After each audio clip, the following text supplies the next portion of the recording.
next to me, and please save your applause till the end, is the playwright, Michael Batten, the director, Alan Souza, and then the wonderful cast, Matthew Stathers and Nick Hayes.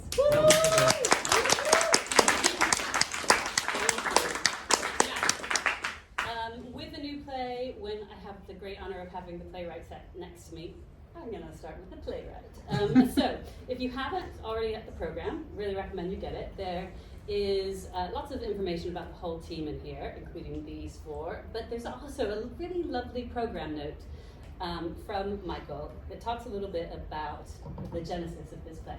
So for those who haven't read that yet, can you fill us in, Michael? Where did this all start?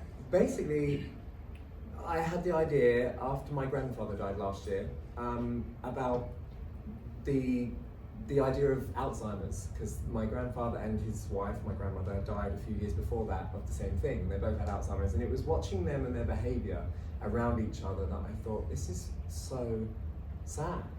It's so sad, and I thought, I really want to write a play about this subject. However, I thought, Granddad being 97 and Nan being 1991 is not tragic. And I was like, I really want some, that's not good. It's sad. It will be a sad film. So to watch an old couple, The Notebook for one, is a really sad film. However, I was like, I want to make it tragic. Wouldn't it be really heartbreaking if it happened to someone younger? So I did lots of research and found that obviously I knew that early onset dementia was a thing. I just didn't know how big it was in the world. And it was last year that I was working at my current job. We actually had a 22-year-old guy come around who had early onset dementia. He was coming on a tour.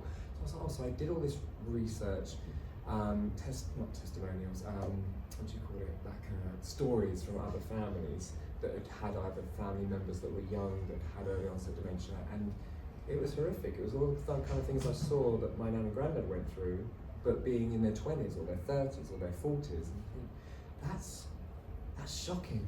Like to have that, it's sad, but then it also has that tragedy.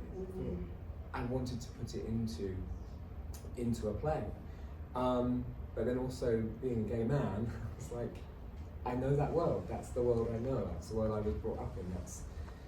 That's my life. So I melded the two together. And that's beautiful. I know I also have family members who have vascular dementia and Alzheimer's, and can attest to how upsetting it is to see how they deteriorate. So we will come back to that. And by the way, I usually say this to people on the stage with me, you know the piece, the production, the performance much better than we do. So if we are missing something really intrinsic or interesting, just steer us in the right direction, okay? But I want to bring in Alan then. So Alan, how did you get involved for this? And by the way, I was speaking to Michael beforehand, and he said to me, the thing that I love best about this is everybody has brought their A game to this production. And I think that's true, and I think that a lot of that has to do with you as the director. Well, that's very kind of you. I saw Michael's play last year, Self-Tape, and I knew someone who was involved in the festival. And I saw the one that I could see, and it happened to be his. And then I thought, oh, that's a pretty good play. I should contact this fellow and say, I'm a director, and what else do you have? And we started a friendship, and I started to read plays of his, and then this one caught my eye, and we had conversations. The short version is we had conversations, and we talked about how this could happen, and worked on it a little bit. And then we got to late this fall, and we did a reading with two other actors. Mitchell heard that reading, and we found our way, he's up there somewhere in the dark, hiding, and found a path to make this play in some compelling way. I mean, it is, the economics are always hard, but if you find a bunch of people who are interested in telling a story really, really well, and who certainly, not just the folks sitting here, but I mean the designers of this production are extraordinary, and how hard they worked, then I think we can find a way to bring not just the topics that Michael's talking about to light, but sort of the humanity of the piece in a way. I mean, I've said from the beginning that, how I interpret something is a little bit different than what Michael puts on a page, but I do think this is a love story. And I've said it from the very beginning to both of you. I think it has to, at its core, be that. And then one character has early onset dementia, and there are aspects of their relationships that come in, and infidelities, and all of those things are part of the play, but Michael's done that work in the structure and in the ideas. And what our goal was is to find some honest relationship between these two people and how they contend with those things. And then because of how it's layered and structured, it does have a thriller aspect to it, at least from how I sort of thought it could be rendered. I mean, that's my version of it. Did you imagine it in the round as well? Was that? Yeah, I mean, I think it evolved. We evolved, I think Michael and I evolved to just a tub, a bath in the middle of the stage. And then it came to this, and then we found the Seven Dials Playhouse, and then Mitchell wanted a lot of seats, and so it became in the round, and then it becomes like all of the influences coming to how that affects. But it does give like sort of a fishbowl that these folks are living this very intimate issue inside of, and that this little box that has this reflective surfaces and all of the shards of reflective surfaces above are sort of, in my estimation, the inside of his head. Yeah, I kept thinking that with the sound, it's like the frying of the synapses. Right. Well, yeah, and I did say to the sound designer and the lighting designer, what does it look and sound like to lose your mind? Mm-hmm. And that's like a big concept question. And how does it feel, and what does it look like, and what does it feel like to someone who's sort of trapped in something and jumping here or there and can't get out? Yeah. And so we tried to indicate that in what all of the pieces, all the elements are. Yeah. And you mentioned the designers, and I think that there's brilliant designers, so just let's name check them. Set designer Andrew Exeter, Jack Weir, the lighting designer, Sarah Weltman, the sound designer. You also have amazing movement, brilliant, from Deontay Lodge. Yeah, Deontay. And Renzo Allen, costume designer. Maybe you didn't wear the costumes all the time, but but nevertheless, when you did, they were very nice. Okay, so Matthew, Nick, tell us how you felt when you were sent the script, and did you know which part that you were auditioning for, or did you have that? Did you like one or the other? I was always in for Julius. I read for Julius first, and then it was just a I'm test. so sorry. I know. I'm very thankful. That looked like hard work, and I got to wear costumes. So yeah, and then I was recalled and asked to do and read for Connor, and I did feel like it was a lot more suited to me as a character. That kind of the stronger one of the the kind of the tougher one, or the kind of a bit more thorough. And when I read it, well, I said we were only sent 2 scenes originally, and once I'd read those scenes about 3 or 4 times, I then called my agent. I said, look, I have to know where these scenes fit in this play. Which scenes? It was we call it the gay bash scene, and there was the gay bash ballet. Yes, you know, when Julius is going through and he's realising that what happened on that night, on that Monday. Yeah. So we did that, and then the first scene. Mm-hmm. And I was just like, please, just get them to send. I know sometimes new writing, they don't want to send it out because of secrets and stuff, but I read it 4 times in a day, and I did say, I was just like, this is special. I don't think I've told you, but yeah, I was like, this is special. I loved it, and I thought that's the same. It was a beautiful love story, but tragic and funny and moving, and I just thought, wow. And I read it so quickly, I thought that's going to be a really quick, wonderful piece of entertainment. Yeah. And I eventually got it, and I'm very bloody chuffed I did. And Nick, how about you? You knew you were reading for Julius, so Yeah. knowing that you were going to be losing your mind and going Yeah, to it's trauma. not, it's not often that you get when you're given sides for an audition that they're the really heavy stuff. Mm-hmm. You usually get sort of eased in. Mm-hmm. So that was kind of my first signal that it was like, going to be a very bold director who wanted a lot out of us. And so it was there was no sort of half doing it in the audition. I kind of sensed from the scene that they sent that they wanted someone to come in and just sort of leave it all in the room kind of thing. And I think that's what made you lean forward. And it's certainly the notes that I got in the room from Alan were I understood. Sometimes a director speaks to you and it's, you know, you might not understand their language, but I immediately understood Alan's language and what he needed. And then I think throughout the whole process, Alan's vision has been so very clear. It's been like laser beam focused. And sometimes when you work on a project, there can be a bit of confusion, or you're sort of trying to find your way. But Alan knew exactly which direction he was pushing us all in, and he kind of got us together as a group and like pushed us in that direction. And so same with Sarah and Jack, lighting and sound. For me, this is a four-hander or like a five-hander really, because Imogen as well. Imogen, amazing. Personal emotion. Yeah, and that's our stage manager up there who cues the whole show, and there's so many cues in the show. I don't think I've ever done a show where the sound and lighting informs so much of what's happening narratively on stage. So many of my sort of cues, emotional cues, come from flickers of a mirror or the sound of something. So there was a lot of stuff in the studio that felt really weird. That I was like, oh God, I don't know how to play this or what to do. And then immediately we got into tech and it all made sense, and what Alan had been saying made sense. I was wondering also with those cues, given the repetition of the script, you know, and that it isn't linear, do you ever lose, like, which go-round are we at? No, it's your turn, it's my turn. Why do you use that crap? I don't know. We found like little signals to each other to be like, we were on this one, we're on this one, yeah, we're on this one. We've got I'm scared. The first few previews, it was, but that was kind of nerves and excitement, and we were kind of, we didn't want to drop the ball, so we was trying to give so much, and then really what we needed to do was make sure we knew the scene order, because it is so easy to kind of, I mean, I'm rushing around the back and coming around, so then you don't have time to think, oh, it's this bit next.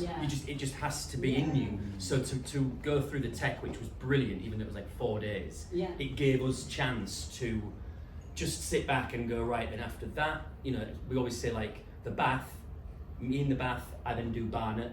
If in doubt, get in the bar. Yeah, if in doubt, and say breathe. And so I kind of made codes, like after Dr. Dementia, it's then cinema.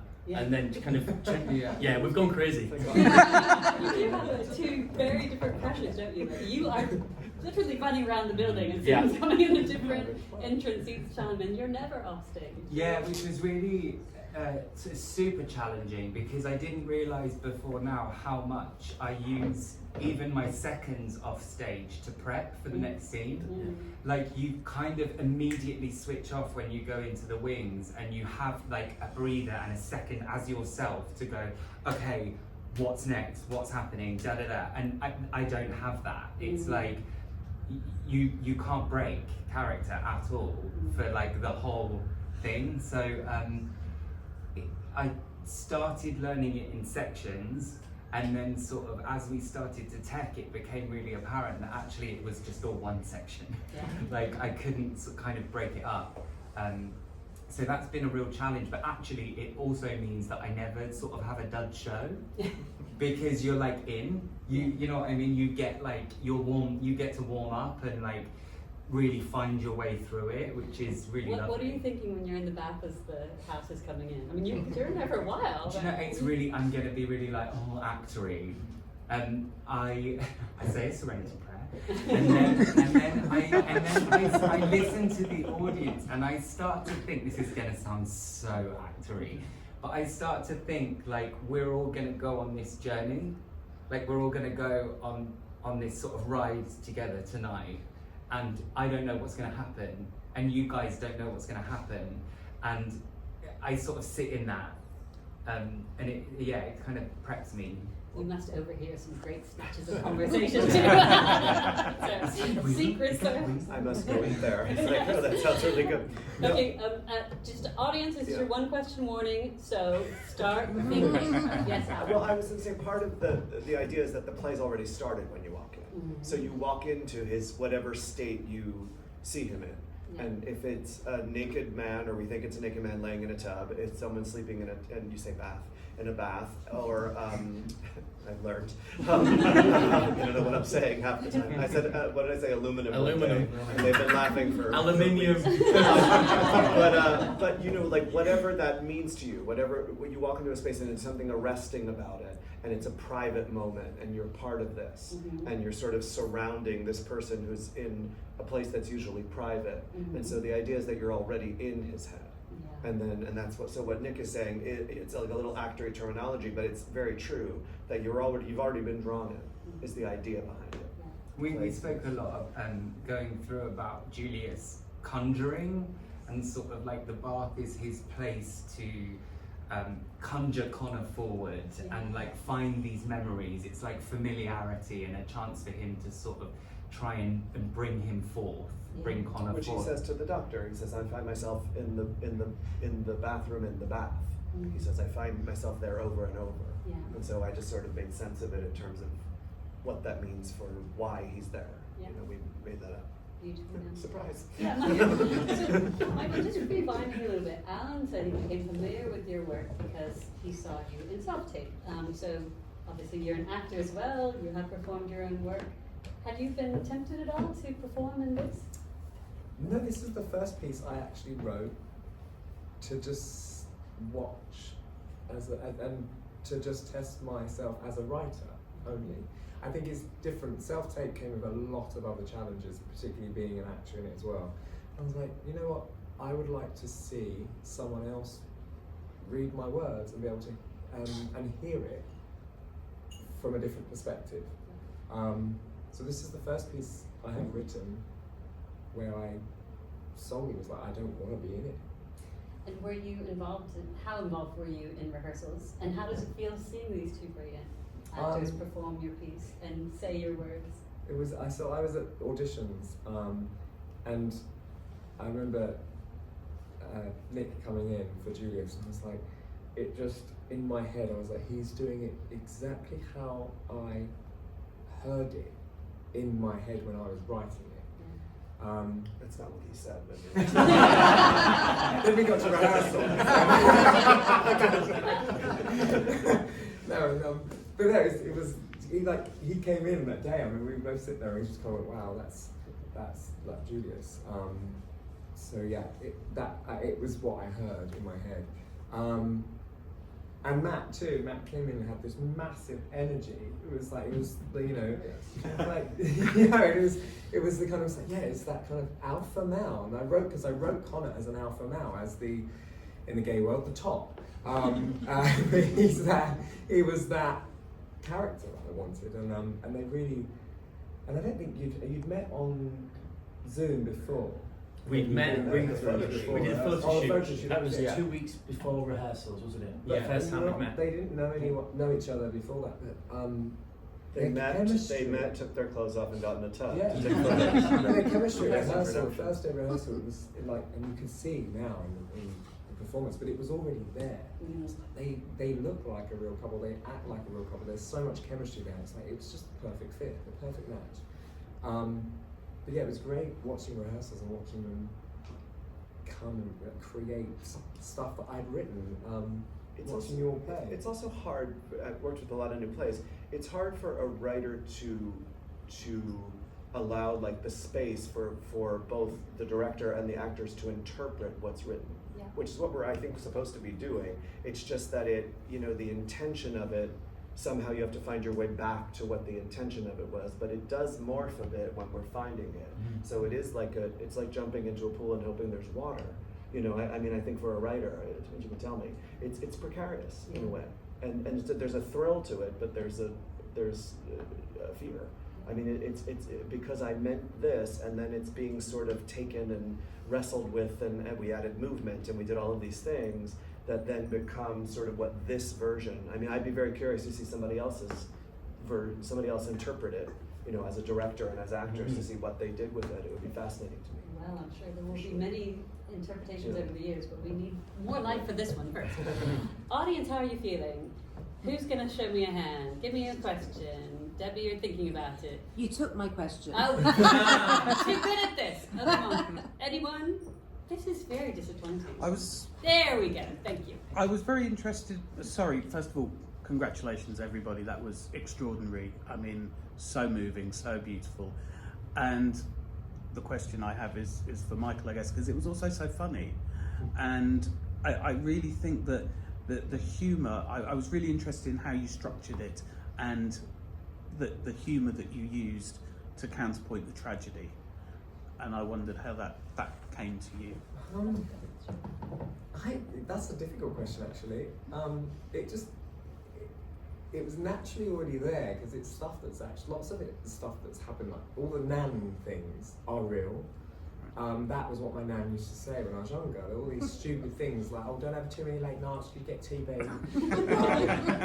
And other stupid things like, this San Francisco story was real.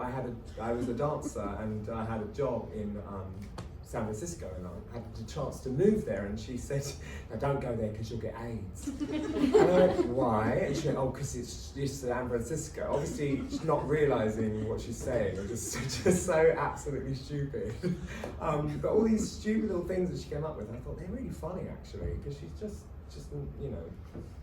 mad. And the mum story as well with the carpet, that's all true. And I just thought, these natural things of a weird family, because my family is extremely weird. Dad's in the audience. he believes me. He knows it's true.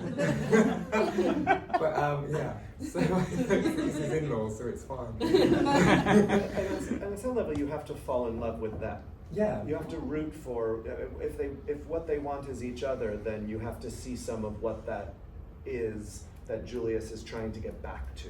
Mm-hmm. That even if he can't access it, he gets pieces of it, and it's very clear to him sometimes, right? So it was, I think, important in terms of the audience connecting with the couple. Yeah. Also, it's heavy, right? There's like some kind of darkness to it. So Alan was really clear on the lighter moments being as sort of light as we could get them, adding that brevity in to sort of counterbalance the down dark moments, so the audience get those sort of moments of laughter, Yeah, and it also just that when you realise that these are memories that he's losing, you're like, oh, please let him retain that one as long as possible. The beautiful memories, the wedding, and then so many things. There did seem to me to be real evidence of, even prior to them meeting, that there were signs that Julius had early onset dementia. Like he's forgetting the dance moves, or he's forgetting the name of Prince Caspian. Can't pick up steps anymore. Yeah. He says that. Can't pick up steps. Yeah. So I wonder, did you as a company explore that? Did you do much research? I know Michael obviously did a lot of research into early onset dementia. What did you learn I about did it? privately. Alan was very clear that the focus was for this to be a love story. It became really apparent to me during rehearsal, a little bit before, but mainly during rehearsals, that I had an obligation as an actor to look at this disease and what it means and how it affects people. It's slow and it's brutal, and so finding just those little moments. There was things that I was doing initially in rehearsals, specifically with the physical movement, that I was like, oh no, that's not quite right. It's there's like a locking that happens of muscles, and the way that the memory kind of flicks and comes back and then goes. There's good days and bad days, and it's just very, very slow. And I think for me what was really interesting is a lot of media about early onset dementia, Alzheimer's, focuses on the people around the person with it and how they're affected. So this was interesting for me to sort of go, okay, the focus is on the person with it and how, what they might be experiencing. Yeah. And just again, the structure of the play, that's what happens, the looping. They're constantly looping. Right. Yeah, it's really well done, beautiful. Okay, audience, come on. No. Yeah, Debbie, and then we'll go to the second row. Yeah. I was going to ask about the structure of the play. How much of the structure was in your head, Michael, when you started writing it? Did you know exactly how you wanted it to play out? I plotted it out. I had a notebook at home, and I plotted it all out first with pen. I had ideas, and it's a mess. Like, you could look at it if you want, but it's actually a mess. And it's just, I wanted it. It was like originally I think it was date scene, then bathroom, date, bathroom, wedding, wedding, bathroom, and it kind of went like that. I was like, and then I had set lines that I wanted to put in there that just came to my head, and then I would then structure each scene around those things I wanted to say, wanted to get across in that scene, and then that's how I would structure it. And bringing in even the Whitney Houston song has lyrics about memory. The poem, yeah. So, were you already familiar with those things? Did you know that you wanted to have them as part of the play, or did you? I knew that poem before, it's the Paulinus one, and yeah, and I was like, oh, actually, I hadn't read it in that depth, you know, to go, oh, it is all about memory and the extension of your body after it dies, and that your soul and it lives on. But then I was thinking, but there's hope in that poem for them after they both die, that they will live on in that, if that's what you believe in. But on Earth, Julius will forget everything. They were really perfect additions, I thought, to your words. Whitney Houston, you sing it beautifully.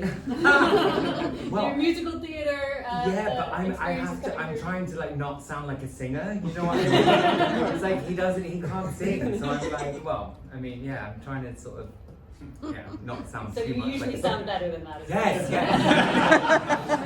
Musical theatre casting directors take that. I kept thinking we were going to have a bit of Boomtown Rats at some point. You know? No, I don't. What is the song? Yeah. Why I Don't Like Monday. Monday, yeah. Anyway, that's for the sequel. Okay, row 2, please. Yeah, question for Mikey. So I saw your play last year, your kind of one-man play, Self-Tape. How did it feel putting control in the hands of Alan, Matthew and Nick? And how did you not tread on their toes and be like, well actually, I've done it this way? So I don't know, did I tread on their toes? And it was fucking scary. It's scary, yeah. It's like a writer baby. has the same experience. I mean, it is allowing people to interpret it, like I said, and I think we have to, you know, and then get feedback about what I meant here or what I intended here. I mean, ultimately they have to play it, so it has to make sense to them in some kind of cellular way, collectively and individually, that may not be exactly what Michael, how he understands it in his head, but again, like the tech of this play, like the structure of how the production's made is sort of like how my head works, and those designers came with me beautifully. I mean, it's amazing, and so that was my interpretation of what this looks, acts, and feels like, you know. And now, I mean, Michael now says, I can't imagine any other way. I was like, I'm sorry I say that, but it's not true. There, you know, people have interpreted many plays, many ways, and equally as affecting. So that's why I said I would be very curious to see. But when we first started talking about it, Alan's vision for it was, I mean, we both aligned with everything. You know, you had stuff where he was like, I don't really like that line, can you cut this? And I was like, oh, I'll think about it and go, yeah, okay. I think we both... And vice versa. Yeah. That this is part of then explaining why that's there, and I was like, oh, maybe think that. Yeah. But it I was... like that collaboration. Okay, audience, this is your last chance to ask a question. Has anyone got something they're burning to ask? You're going to go home, you're going to regret it. Okay, right. Yeah. Okay, yeah. It's kind of random, but as actors, obviously, it's quite a vulnerable piece already in itself, like with just the text and the topics. But like, how did you find it as yourselves, being in a vulnerable piece and also being in a vulnerable place on stage, just in your underwear, if you know what I mean? Oh, and also skincare tips, because you have beautiful skin. Coconut oil, we bathe in it, and the lights do wonders. You know? Yeah, it is. I mean, once we spoke to Alan on Zoom a few weeks before, that's the first time we found out that it was going to be in the round. And so you automatically know from then on that there is no hiding at all. You are basically in a goldfish bowl, and you've got to get rid of any insecurities. I mean, I can't bear many parts of my body, but you've just got to jump in and do it, because really does it matter? The piece is so beautiful. The fact, I think it has, I can't imagine it not being in the round, but I would be really interested to see it proscenium March or whatever. But I think with it being set in a bathroom in someone's mind, we was just like, we'll do anything. we'll wear just pants, It sucks. Like, it's horrible. It is. You don't enjoy it. I don't like. I'm even though it might not seem so, an introvert. I don't like to be around people or be in front of people, especially in my underwear or naked. It's who wants to do that? Like, it makes me feel sick, the thought of it. But I have to tell this story, right? Like, I have to, yeah. But I have to play this role. I have to tell this story, and I have to work with these people.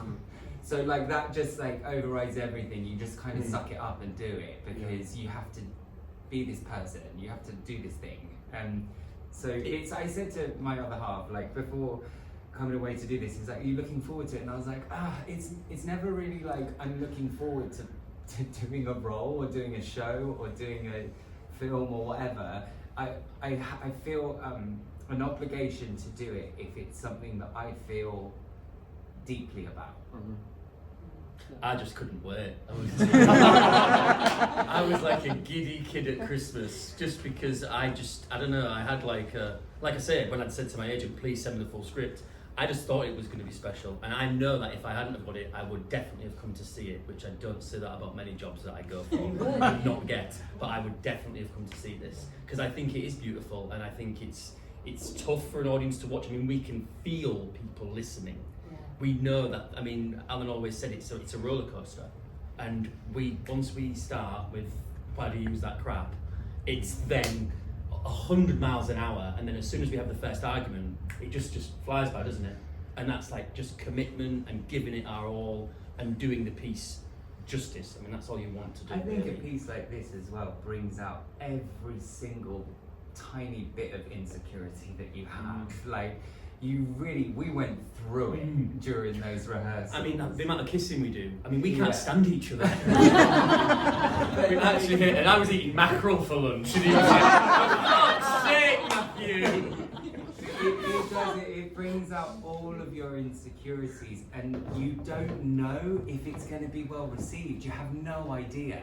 Like, there were points where I was like, oh my god, people are going to hate what I'm doing. Like, so you have to just kind of like blank out that noise and trust one person that you just met like a few weeks ago. You have to put all of your trust in these people and just trust that they're going to lead you in the right direction, and thank God they did.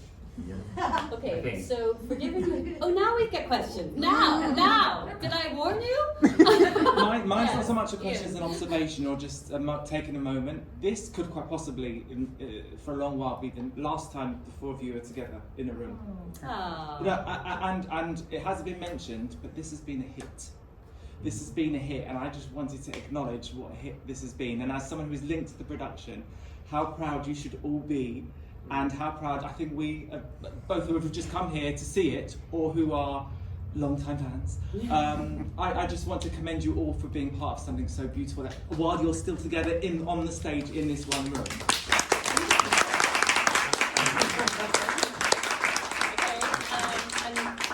Did you have a good fan question? Just final question. Your fan question, not mine.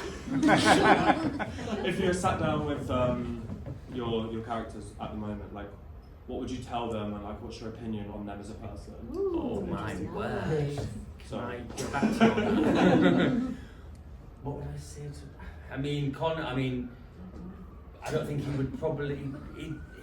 A man of his word, loyal, and I think he would do exactly what he completely and utterly loves Julius's insecurities and problems and his past, and I don't think he would ever.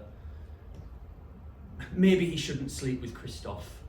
I would say just leave your mate alone, because it risks. And the others, you know, maybe his kind of extra sexual conquest is maybe that's not so good, just because of the jealousy and the problems that happens, but as we know, in lots of relationships, people do that. So I think Connor is just a very, very solid and sure of what he does and says, the anchor of the relationship. Oh, What would you say to Jules?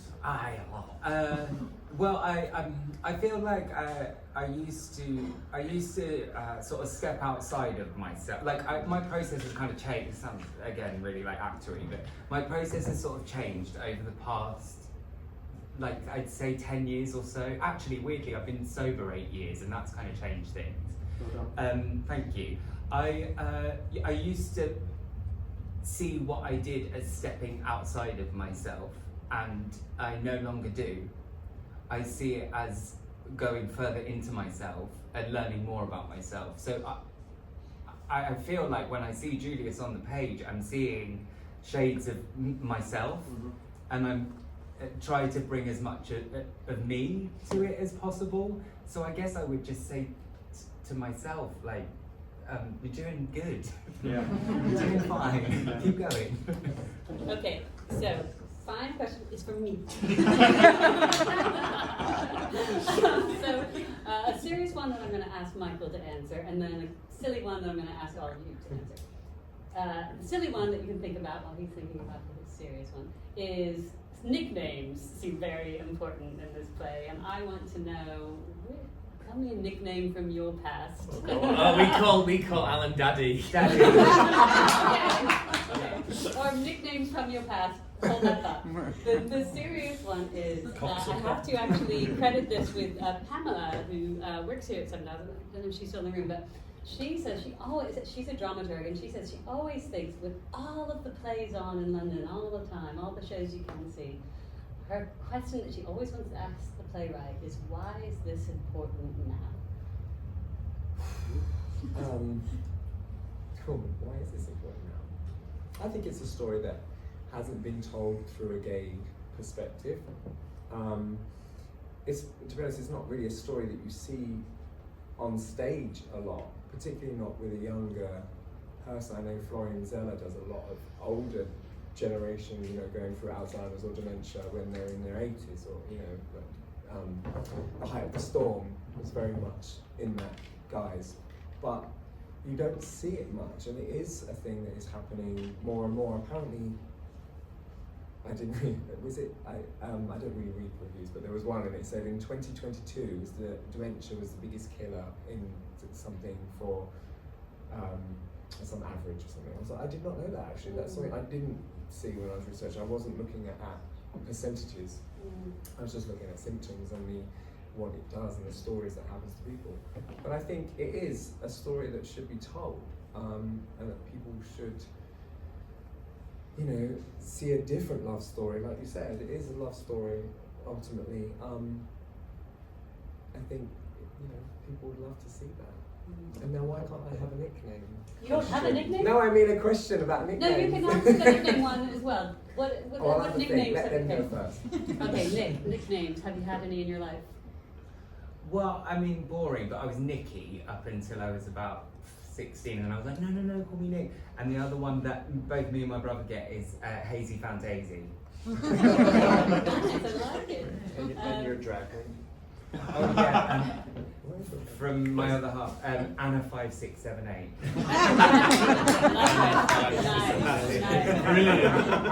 Matt, any nicknames? Yeah, my first ever email address was Yorkie2210, and I'm from East Yorkshire, so I was called Yorkie a lot when I was younger. But I was also, when I was about 10, I used to get called Chubby, but not because of my size, but because I was really rude and dirty talking. Oh. And so it was, people would say, you're like Roy Chubby Brown, and I was like 10, and I was like, have I been, I didn't agree, but it stuck, so I just called Chubby. Chubby. I don't know who that is, but I think it's lost in the American public. Yeah, he's like a Geordie who just talks filth.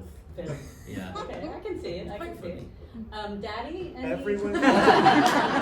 All the time. Really? Everyone. Not just in this show? No, everywhere, all the time. Wow. It's coming, fellas. Yeah. I don't know. I've come to find it in term of endearment. Oh, yeah. I don't have trouble taking charge and making people feel secure, and probably I'm bossy, definitely bossy, and so I think it just all goes with that persona. Okay. But folks call me that all the time in stores and everything. Shop. I mean, you do have a cap which says "Daddy" on it. which I left in New York. So, but it does happen. It just And comes. Michael. My mum used to call me Michaelmas. Nicholas. Nicholas. That's sweet. Ian, do you have a nickname for him? Can I? Can you say it? It's Moo. It's Moo! It's not a wedding rings. Are you Butts? Yeah, no, he is. No, I'm Butts. You're Butts? He calls me. I just He call calls me him Moo, Moo. and I call him Butts. Oh, so we now know Yeah. how personal. Did you know that? Yeah. Oh, brilliant. Okay. So, audience, you now are officially named as. Yeah, okay. You are now officially named as champions for Remembrance Monday. And after we give these guys a big clap, I would like you please to get out your phones, take photos, share them on the social media of your choice. Grab some flyers, come again. As you know, it's here until the 1st of June, and it should be a massive hit and go on to other places where it can be played in the round. And in the meantime, please join me in thanking Nikki and Chubby and Dan